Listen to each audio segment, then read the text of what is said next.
Samantala, umaasa pa rin ang grupo ng mga estudyante na magpapalabas ng temporary restraining order ang Korte Suprema laban sa napipinong pagtaas ng tuition fee. Narito ang report ni Sam Ramirez. Kamakailan lamang ang inaprubahan ng Commission on Higher Education ang pagtataas ng tuition fee ng 354 na pribadong kolehiyo at universidad sa bansa. Ngunit nagpahayag naman ng pagkadismaya ang iba't ibang grupo, lalo na ang mga student leaders ng iba't ibang organisasyon.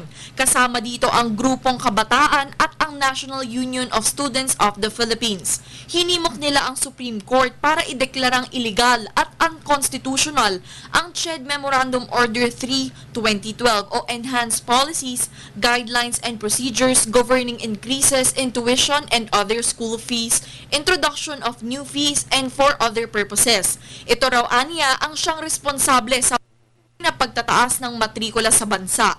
Umaasa din sila na mag-i-issue ang Supreme Court ng temporary restraining order para mapatigil muna ang pagpapatupad ng tuition fee increase. Pinangunahan ito ni Terry Ridon, Kabataan President at Counsel para sa mga petitioners. Kasama din sa sasampahan nila ng kaso ang eskwelahan na University of Santo Tomas, University of the East, Caloocan at Adamson University dahil hindi muna nila kinonsulta ang pagtataas ng matrikula sa mga estudyante. Nag-uulat para sa Telebisyon ng Bayan, Sam Ramirez.